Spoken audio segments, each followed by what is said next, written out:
Dalam nama Bapa dan Putra dan Roh Kudus. Amin.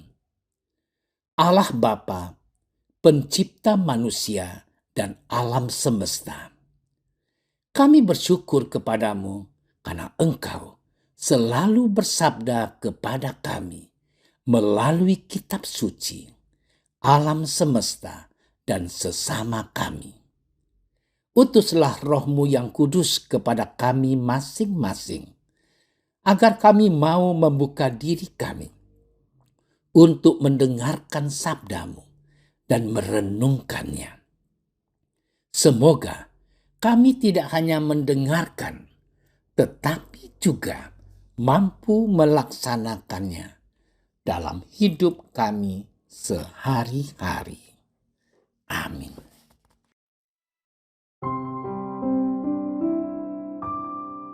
Pada waktu itu, Yesus bersabda, "Celakalah kalian, hai ahli-ahli Taurat dan orang-orang Farisi, hai kamu orang-orang munafik, sebab kalian sama seperti kuburan yang dilabur putih, yang sebelah luarnya memang bersih tampaknya, tetapi yang sebelah dalamnya penuh tulang belulang dan berbagai jenis kotoran. Demikian jugalah kalian, di sebelah luar kamu tampaknya benar di mata orang, tetapi di sebelah dalam penuh kemunafikan dan kedurjanaan. Celakalah kalian, hai ahli-ahli Taurat dan orang-orang Farisi, hai kalian orang-orang munafik, sebab kalian membangun makam nabi-nabi dan memperindah tugu orang-orang saleh, dan berkata, jika kami hidup di zaman nenek moyang kita, tentulah kami tidak ikut dengan mereka dalam pembunuhan nabi-nabi itu. Tetapi dengan demikian, kalian bersaksi terhadap diri kamu sendiri bahwa kalian adalah keturunan pembunuh nabi-nabi itu. Jadi, penuhilah juga takaran nenek moyangmu." Demikianlah sabda Tuhan.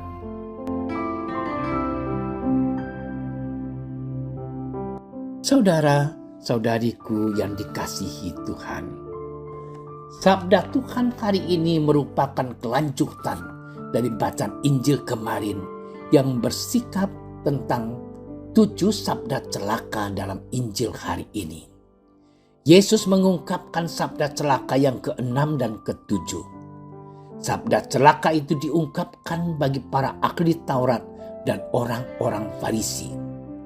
Kata celakalah yang diucapkan oleh Yesus mengungkapkan kesedihan atas keadaan mereka, para ahli Taurat dan orang-orang Farisi yang buruk, dan peringatan terhadap akibat buruk yang akan mengikutinya.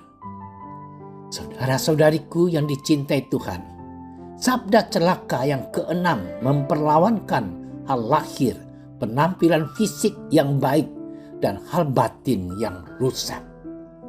Perhatian para ahli Taurat dan orang-orang Farisi terhadap kebersihan ritual pada cangkir dan piring dalam perjamuan makan tidak sesuai dengan usaha mereka atas kesucian moral. Yesus melihat bahwa mereka sangat peduli terhadap penampilan lahiriah saja dan mengabaikan kebersihan batinia mereka. Maka Yesus menggambarkan mereka seperti kuburan yang dilabur putih. Melabur kuburan menjadi putih merupakan kebiasaan masyarakat Yahudi yang dilakukan menjelang perayaan Paskah. Melabur kuburan menjadi putih berarti mencat kuburan dengan tujuan memperindah kuburan tersebut. Namun saudara-saudariku, walaupun kuburan di bagian atas itu indah, tetapi di bagian dalam itu tetaplah berisi tulang belulang yang telah busuk dan keropos. Gambaran tentang kuburan ini digunakan Yesus untuk menggambarkan kemunafikan ahli Taurat dan orang-orang Farisi yang secara lahiriah tampak bersih dan suci, tapi sebenarnya penuh kemunafikan dan kebusukan. Saudara-saudariku yang dikasihi oleh Tuhan, gambaran tentang kuburan yang dilabur putih itu juga menjadi perenungan bagi kita. Barangkali dalam kehidupan sehari-hari kita juga kerap menjadikan diri kita seperti kuburan yang dilabur putih. Kita tampak bersih secara lahiriah, namun sebenarnya secara batinnya kita dipenuhi rasa dendam, rasa iri hati, kebencian, dan kemunafikan. Yesus mengingatkan kita pada hari ini agar kita tidak hanya berfokus pada kebersihan secara lahiriah saja, tetapi juga kebersihan batinnya kita. Maka saudara-saudariku, mari kita kembali melihat diri kita, sikap kita. Apakah kita juga menjadikan diri kita seperti kuburan yang dilabur putih, penuh dengan dosa-dosa kita, penuh dengan dendam, iri hati, kebencian, kemunafikan, dan lain-lain. Dalam hal-hal apa saja kita seperti kuburan yang dilabur putih? Apa niat kita ke depan untuk menjadikan diri kita bersih secara lahiriah dan secara batinnya? Selamat bermenung. Tuhan memberkati kita.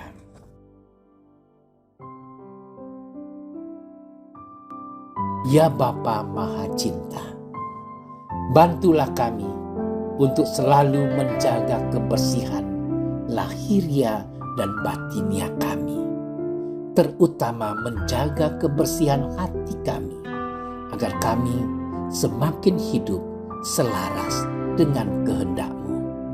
Dengan pengantaran Kristus, Tuhan kami. Amin. Kami berdiri di hadapan-Mu, ya Roh Kudus. Pada saat kami berkumpul di dalam nama-Mu, bersama-Mu sendiri yang membimbing kami, membuat diri-Mu nyaman berdiam di hati kami. Ajarilah kami jalan yang harus kami tempuh dan bagaimana kami harus mengikuti jalan itu. Kami lemah dan berdosa. Jangan biarkan kami mendukung kekacauan. Jangan biarkan kebodohan menuntun kami ke jalan yang salah. Jangan pula keberpihakan mempengaruhi tindakan-tindakan kami. Kiranya kami menemukan di dalam Engkau kesatuan kami, agar kami boleh berjalan bersama menuju kehidupan abadi dan tidak menyimpang dari jalan kebenaran dan apa yang benar. Semua ini kami mohon kepadamu yang berkarya di setiap tempat dan waktu dalam persekutuan dengan Bapa dan Putra untuk selama-lamanya. Amin. Bapa kami yang ada di surga, dimuliakanlah nama-Mu. Datanglah kerajaan-Mu.